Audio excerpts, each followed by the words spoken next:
जो बेटा बेटी नौकरी के लिए अप्लाई कर रहे हैं, जो बेटा बेटी चाहे सरकारी नौकरी हो, प्राइवेट नौकरी हो, सर्विस के लिए अप्लाई कर रहे हैं, उन बेटा बेटियों से निवेदन है, दुर्वा शिव जी को समर्पित कर कर, केवल दूब जानते हो ना, दुर्वा सब जानते हैं, दुर्वा जो माला पिनाई थी उसमें बहुत सारी लगी थी, दुर्वा। जो बेटा बेटी सर्विस के लिए अप्लाई कर रहे हैं, तुम मेहनत करो, पढ़ाई करो, खूब पढ़ो, खूब तैयारी करो, अच्छे से तैयारी करो, जितनी मेहनत तुमने पूर्व में करी उससे दुगनी मेहनत तुम करो उस नौकरी को पाने के लिए। और साथ में जब एग्जाम के लिए जाओ, कहीं इंटरव्यू देने के लिए जाओ, दुर्वा शिव जी को, इस दुर्वा का जो डंडी का मुख है ये अशोक सुंदरी वाली जगह, फिर समझ लीजिए जैसे ये शिवलिंग, ये गोल जलाधारी, यहां से पानी नीचे गिरता है, बीच में अशोक सुंदरी का स्थान होता है, तो ये जो दुर्वा हम चढ़ाएंगे तो इसका डंडी का मुख शिवलिंग के ऊपर चढ़ाएंगे तो ये शिवलिंग पर डंडी की जो भाग है वो अशोक सुंदरी की ओर हो गया और ये भाग इस ओर हो गया। शिव जी को समर्पित कर कर पहले दुर्वा चढ़ाएंगे, उसके बाद में देवाधिदेव महादेव को एक लोटा जल जो तुम घर से लेकर गए हो वो समर्पित करो। 3 महीना लगातार अपनी पढ़ाई की मेहनत करो, अपने इंटरव्यू की मेहनत करो और खूब अच्छा पढ़कर साथ में एक लोटा जल और दुर्वा, शिव जी को भले 10 दुर्वा की जगह केवल 1 दुर्वा चढ़ाओ, चढ़ाकर जल चढ़ाना, 3 महीने तक लगातार बाबा से प्रार्थना करना। विश्वास कहता है अगला पत्र तुम्हारा व्यासपीठ पर होगा, नौकरी लगेगी, निश्चित है। आप करो मेहनत, कर्म करने में पीछे मत हटना, पढ़ने में पीछे मत हटना, विद्या अध्ययन करने में पीछे मत हटना, अच्छी एजुकेशन पाने में पीछे मत हटना, पहले मेहनत अपनी करो। पूर्व में जो इंटरव्यू दिए हैं उसमें जितनी कमी रह गई, अगली कमी को पूर्ण करने के लिए अच्छी मेहनत करो, खूब पढ़ो, खूब अच्छे से विद्या अध्ययन करो और फिर बाबा पर समर्पित होकर जाओ, बाबा पर विश्वास कर कर जाओ, भरोसा पूरा कर कर जाना। इंटरव्यू देते समय अपना विल पावर मजबूत होना चाहिए कि मेरे साथ मेरा काल अधिपति महाकाल है, अब निकल कर मानो। हम दुकान खोलते हैं, कपड़े की दुकान खोल रहे हैं, किराने की दुकान खोल रहे हैं, लोहे की दुकान खोल रहे हैं, भंगार की दुकान खोल रहे हैं, किराना की दुकान खोल रहा है, पान की दुकान खोल रहा है। हम दुकान खोलते हैं पर दुकान खोलने से पहले तुम्हारे 2 मन हो जाते हैं, चलेगी कि नहीं चलेगी, खोल तो लूंगी, चलेगी कि नहीं चलेगी। जिस दिन तुम दुकान खोलो 1 महीने पहले, 2 महीने पहले, 3 महीने पहले बाबा को दुर्वा चढ़ाकर, एक लोटा जल चढ़ाकर नियम बनाकर जाना, 3 महीने बाद मैं दुकान खोल रही हूं, 2 महीने बाद मैं दुकान खोल रही हूं और मेरा विश्वास कहता है दुकान चलेगी। जिस दिन तुमने विचार कर लिया कि दुकान चलेगी कि नहीं चलेगी तो वो नहीं चलेगी। जिस दिन तुमने विचार कर लिया कि दुकान खोल रही हूं, मेहनत करूंगी, दिल से करूंगी, भले मेरे पास ज्यादा माल नहीं है, जितना माल खरीद के लाऊंगी उतना बेच कर बताऊंगी क्योंकि मेरे साथ काल अधिपति महाकाल है, तो वो चलेगी। विश्वास दृढ़ करो, भरोसा पक्का करो। जिस दिन तुम्हारा विश्वास दृढ़ हो गया उस दिन तुम विजय हो गए, उस दिन तुम आनंदता में हो गए। बच्चों का विल पावर कमजोर हो रहा है, दोस्त कह देते हैं सीए की पढ़ाई बहुत कठिन है, इंजीनियरिंग की पढ़ाई बहुत कठिन है, डॉक्टर की पढ़ाई बहुत कठिन है। साथ वाले ऐसे मत ढूंढना जो तुम्हारा विल पावर कमजोर कर दे। ये वाली फैक्ट्री खोलेंगे तो हो सकता है नुकसान हो जाए, इसलिए ये फैक्ट्री खोलने का मन नहीं हो रहा है। फैक्ट्री का सेटअप जम गया, सब कुछ जम गया और मालूम पड़े, विचार करा कौन चलाएगा, कैसे होगा, कैसे चलेगी, तो वो फैक्ट्री कभी नहीं चलेगी। तुमने सोच लिया कि अपने क्षेत्र में नहीं है, मेहनत करूंगा, 4 चांद लगाऊंगा, कहीं पर भी जाऊंगा पर जीत कर बताऊंगा, तो वो फैक्ट्री भी भग दौड़ेगी। निश्चितता है, आपका विल पावर कमजोर नहीं होना चाहिए। शिव महापुराण की कथा यहां तक कहती है मंदिर में जल चढ़ाने जाओ तो अपने घर से जल लेकर जाओ। मंदिर में तो बाल्टी भरकर रखा रहता है, लोटा भी रखा रहता है, कलश भी रखा रहता है। मंदिर का पानी भरकर, मंदिर की बाल्टी में से जल भरकर शंकर भगवान को नहलाना सरल है। अपने घर से जल लेकर जब जाओगे तो घर का वास्तु दोष, घर का, यदि भगवान गणेश जी की पूजन और भगवान शंकर की पूजन दोनों जब शमी पत्र से करी जाती है तो शरीर में कैसा भी रोग भरा पड़ा हो, डॉक्टर ने कह दिया कि यह बहुत बेकार रोग है और ये रोग इसका पीछा नहीं छोड़ेगा। यदि आपको डॉक्टर ने कह दिया कि ऐसा है, डॉक्टर की दवाइयां लो, जांच कराओ, डॉक्टर को दिखाओ, रिपोर्ट लाओ, और साथ में 7 स्थान बताए हैं जहां पर शमी पत्र को अगर चढ़ाते रहे चढ़ाते रहे चढ़ाते रहे तो वो रोग कितना भी बड़ा हो आखिरी में वो रोग समाप्त हो ही जाता है। 7 स्थान बताए शमी पत्र। अब शमी पत्र के 7 स्थान तो बताएं, पर शमी पत्र की इतनी महत्वता क्यों है? मंदार की इतनी महत्वता क्यों है? गणेश जी की पूजन में, शिव जी की पूजन में इतनी महत्वता क्यों है? 7 स्थान पर शमी पत्र का वर्णन किया गया। शिव महापुराण के वो 7 स्थान शिवलिंग के आप लोग देखेंगे, दर्शन करेंगे। ये मानकर चलिए ये जलाधारी है, ये जहां से जल बहता है वो स्थान, ये शिवलिंग है। समझ में आ रहा है सबको? ये शिवलिंग, ये जलाधारी, ये जल बहता है वो स्थान, बीच में अशोक सुंदरी का स्थान, गणेश जी कार्तिकेय जी का स्थान, माँ जगत जननी का हस्त कमल, शिवलिंग, ऊपर जलाधारी में जया, विषहरा, श्यामली बारी, दौतली, 7 स्थान बताए। पहला स्थान अशोक सुंदरी का स्थान, द्वितीय स्थान भगवान श्री गणेश जी महाराज का स्थान, जहां गणेश जी का स्थान है सीधे भाग में उस। तृतीय स्थान मां पार्वती जी का हस्त कमल, चतुर्थ स्थान भगवान शंकर का शिवलिंग, चौथा स्थान। 5वां स्थान नंदी का उठा हुआ चरण, जो नंदी का पांव उठा हुआ रहता है एक आगे वाला, 5वां स्थान। और 2 शमी पत्र भगवान शंकर के सम्मुख में से अपनी कामना कर 3 बार पंचाक्षर मंत्र का या श्री शिवाय नमस्तुभ्यम का स्मरण कर वो शमी पत्र भगवान शंकर के शिवलिंग पर फिर समर्पित कर दिया जाए। अगर ये 7 शमी पत्र समर्पित कर एक बेलपत्र शिव जी को समर्पित करा जाता है तो धीरे धीरे कैसा भी बड़े से बड़ा रोग हो वो धीरे धीरे कटना प्रारंभ हो जाता है। गणेश जी महाराज को एक दुर्वा प्राप्त हो गई, उस दुर्वा की महत्वता को जो समझा, हम तो यहां तक कहेंगे, शायद आप लोगों के स्मरण में है नहीं है, कभी कभी जब तुम्हारा मन कर जाए कि आज मेरा मन है और बारिश में, बरसात में बहुत सारी दुर्वा आ जाती है, बहुत सारी दुर्वा आ जाती है, तो दुर्वा की ही कंठी, दुर्वा की ही माला बनाकर, दुर्वा की ही माला बनाकर,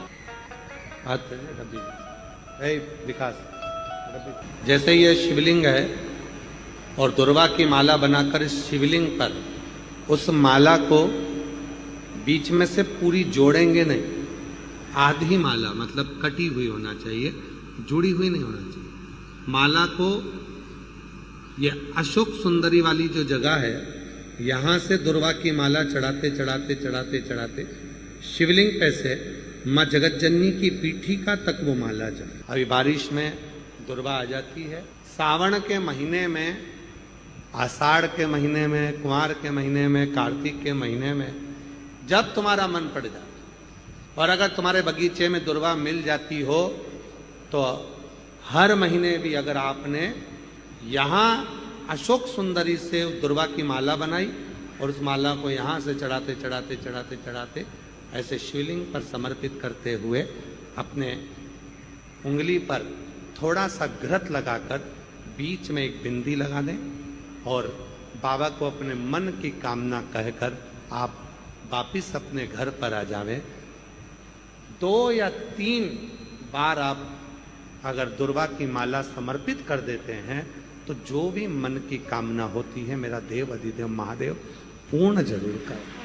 वो बल होता है जो शिव को हमारी ओर केंद्रित, जहां पर शिव और शक्ति एक साथ प्रकट होकर प्रसन्न होकर हम पर करुणा करना प्रारंभ कर दें तो वो स्थान कौन सा हो सकता। तो शिव महापुराण में उमा संहिता में एक स्थान ऐसा बताया, बेलपत्र का वृक्ष, उस बेलपत्र के वृक्ष के नीचे जब जल चढ़ाकर हम दीपक प्रज्वलित करते हैं लंबी बत्ती का, कौन सी बत्ती का? वो रुई की जो लंबी बत्ती होती है उसको घी में डुबोकर हम दीपक प्रकट करते हैं, उस समय पर शिव और शक्ति दोनों ही प्रसन्न होकर हमें वर प्रदान करना प्रारंभ करते। अब दीप किसके लिए लगाया तुमने? शक्ति के। जल किसके लिए चढ़ाया आपने? देवाधिदेव। और देवी को जब कोई दीप लगता है कुल देवी को, माँ आद्य शक्ति जगत जननी जगदम्बा दुर्गा भवानी को, माँ वीणा वादनी को, माँ शारदा को, माँ संतोषी को, माँ लक्ष्मी को, माँ जगत जननी दुर्गा भवानी को, कोई भी माता को यदि दीपक लगाया जाता है तो वो बत्ती गोल नहीं होती, वो फूल बत्ती का नहीं होता। माँ आद्य शक्ति, माँ जगत जननी दुर्गा भवानी को, लक्ष्मी को, शारदा भवानी को, माँ वीणा वादनी को, माँ पार्वती को, भगवान माँ आद्य जगत जननी दुर्गा भवानी को अगर कोई दीप लगाया जाता है तो वो बत्ती हमेशा लंबी हो। लंबी बत्ती क्यों, गोल बत्ती क्यों नहीं? तो कहा जब हम माँ आद्य शक्ति जगत जननी को लंबी बत्ती का दीपक लगाते हैं तो हमारा वंश बढ़ता चले जाता है, वो वंश घटता नहीं, वो वंश नहीं घटता। इसलिए शिव और शक्ति देवी को अगर प्रसन्न करना है तो अग्नि से होगा, और अगर महादेव को प्रसन्न करना है तो जल से। तो कोई ऐसा स्थान जहां पर ये दोनों हम क्रम करें और हमारे ऊपर शिव और शक्ति की करुणा बरसे, तो कहा वो है बेलपत्री का वृक्ष। पहले जल समर्पित करो, उसके बाद लंबी बत्ती का अगर एक दीपक भी हमने महीने भर में एक बार भी लगा दिया तो याद रखना शिव और शक्ति हमारे जीवन में इतनी तरक्की देना प्रारंभ करते हैं कि हमारे सारे मार्ग सुलभ होते चले। कहां चढ़ाते हैं दुर्बा? गणेश जी का जो दांत टूटा है उस दांत की ओर गणेश जी को दुर्बा समर्पित करी जाती है। इसलिए हमारे हिंदू धर्म में दो तरह के गणेश जी का प्रमाण कहा जाता है, एक राइट सूंड के गणेश, एक लेफ्ट सूंड के गणेश। राइट सूंड का जो गणेश होता है वो घर में रखा जाता है, और लेफ्ट सूंड का जो गणेश होता है वो अपने ऑफिस में, व्यापार की जगह पर, दुकान में, धंधे में, पानी में, सर्विस में, नौकरी में लेफ्ट सूंड का गणेश रखा जाता है। जिसकी दुकान, व्यापार, व्यवसाय में अगर राइट सूंड का गणेश रखा जाता है तो लक्ष्मी आती है पर टिकती नहीं है। इसलिए घर में सीधी सूंड का गणेश, और दुकान, व्यापार, व्यवसाय में, ऑफिस में उल्टी सूंड का, दो गणेश। तो इसका मतलब ये थोड़ी ना कि तुम्हारे घर में गणेश जी बैठा तो तुम उठा के कोई बदल लिया, यहां कहा दिया, यहां कहा दिया। अब रखे रहने। हमेशा याद रखो, गणेश चतुर्थी के बाद अनंत चतुर्दशी पर जब गणेश जी का विसर्जन करते हैं तो गणेश जी की दो धर्म पत्नियां, वैसे तो गणेश जी की कुल मिला के 5 पत्नी, कितनी है? गणेश जी की 5 पत्नी। पहली श्री, दूसरी तुष्टि, तीसरी पुष्टि, चौथी रिद्धि और 5वीं सिद्धि। ये व्यक्ति के नाम के आगे जो लिखा रहता है ना श्रीमान, ये श्री संबोधन कहां से आया? और एक पीछे लिखते हैं, जैसे नाम के आगे लिखते हैं श्री और पीछे लगाते हैं जा में ई की मात्रा जी, लिखते हैं कि इधर नहीं लिखते? लिखते हैं श्रीमान अग्नि प्रसाद जी, श्रीमान बद्री प्रसाद जी, श्रीमान हरीश प्रसाद जी। तो श्री आगे क्यों आया और जी पीछे क्यों आया? कौन ने लगाया, किस लिए लगाया, कौन ने बताया कि आगे श्री लिखो? किसी के नाम के आगे जी लिख दे, पीछे श्री लिख दे, मर्जी अपनी, अपन कुछ भी लिख सकते। और किसने कहा कि आगे श्री लिखो? क्योंकि गणेश जी महाराज जब विवाह करने जा रहे थे और गणेश जी की जब बारात जा रही थी तो यमुना जी के तट पर गणेश जी की प्रथम पत्नी श्री गणेश जी के चरण पखारने के लिए खड़ी हो गई। और प्रथम गिनती में जब गणेश जी चलने लगे तो श्री ने उनके चरणों को रोक लिया और कहा, प्रभु मैंने आपका आह्वान करा है, मैं आपको अपने पति के रूप में देखती हूँ। भगवान गणेश जी ने कहा, तूने प्रथमता में मुझे पाया है, जिसके नाम के आगे तेरा संबोधन लगा रहेगा वो जगत में प्रसिद्ध होता चले जाएगा। इसलिए श्रीमान लिखा जाता है। अब जी का संबोधन कहां से आया वो भी समझ लीजिए। 33 करोड़ देवी देवता में सबसे सुंदर जोड़ी थी शंकर और पार्वती की। सही है कि गलत है? कभी नहीं झगड़ते थे। इसलिए पृथ्वी पर ना तो लक्ष्मी जी के व्रत हैं न ब्रह्माणी के व्रत है, न इंद्राणी के व्रत है। अगर पूरी पृथ्वी पर सबसे ज्यादा व्रत किसके हैं? माता पार्वती। तीज का व्रत किसका? पार्वती का। चतुर्थी का व्रत किसका? पार्वती का। चौथ का व्रत किसका? पार्वती का। छठ का व्रत किसका? पार्वती का। जितने व्रत है सब माता पार्वती। लक्ष्मी जी का कोई व्रत है क्या? अरे बोलो तो, ये आप लोग वो वैभव लक्ष्मी का व्रत करते हो, ये पुराना व्रत नहीं है, ये तो अभी अभी लोगों ने चालू कर दिया। ये लक्ष्मी, यहाँ कई लोग अमावस्या के दिन, दिवाली के दिन व्रत रख लेते हैं, हमारे शास्त्रों में उसका भी प्रमाण नहीं है। वो तो तुम लक्ष्मी के चक्कर में रख लेते हो कि दिन भर भूखी रहूंगी तो लक्ष्मी जल्दी आ जाएगी। नहीं तो ये हमारे शास्त्र में प्रमाण नहीं है लक्ष्मी जी के व्रत का। कहीं सरस्वती का व्रत है क्या? ब्रह्माणी का? अरे बोलो तो सर, बसंत पंचमी के दिन रखती हो कि सरस्वती का व्रत? नहीं, केवल एक व्रत माता पार्वती का। क्यों नहीं है? लक्ष्मी का व्रत इसलिए नहीं है क्योंकि माता लक्ष्मी भगवान नारायण को श्राप दी थी।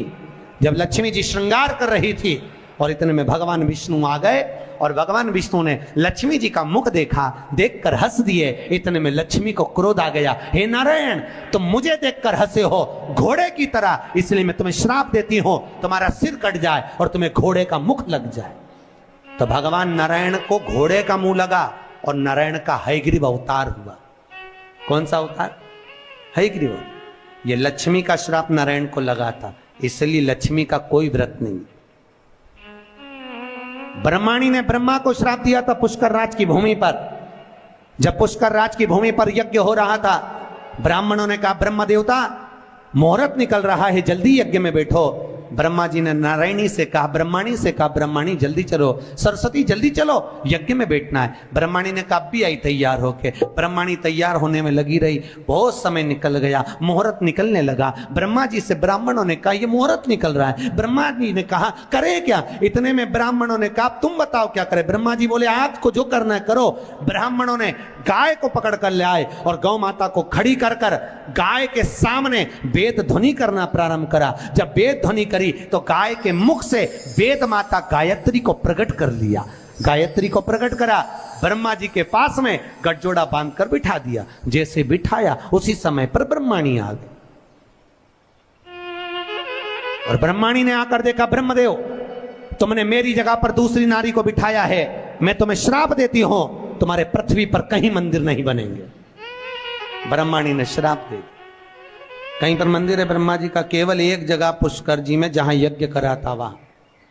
तो ब्रह्माणी ने ब्रह्मा को श्राप दिया, लक्ष्मी ने नारायण को श्राप दिया, इंद्राणी ने इंद्र को श्राप दिया, पर एक माता पार्वती ऐसी थी जो कभी ऊंची आवाज में बात नहीं करती थी। इसलिए पृथ्वी पर सबसे ज्यादा व्रत माता पार्वती के होते हैं। कभी मौका लग जाए अपनी जिंदगी में, कभी मौका लग जाए, कभी तुम्हारी जिंदगी में मौका लग जाए, सिद्धि विनायक गणेश जी का दर्शन करने के लिए जाओ, दगड़ू गणेश का दर्शन करने के लिए जाओ, अष्ट विनायक का दर्शन करने के लिए जाओ, उनके मंदिर में एक बार आवाज लगा कर कह देना, हर हर महादेव। सबसे ज्यादा खुश होंगे मेरे गणेश जी महाराज, आज तो मेरे पिता का आशिक आया है, आज मेरे पिता को चाहने वाला आया है और पिता का प्रेम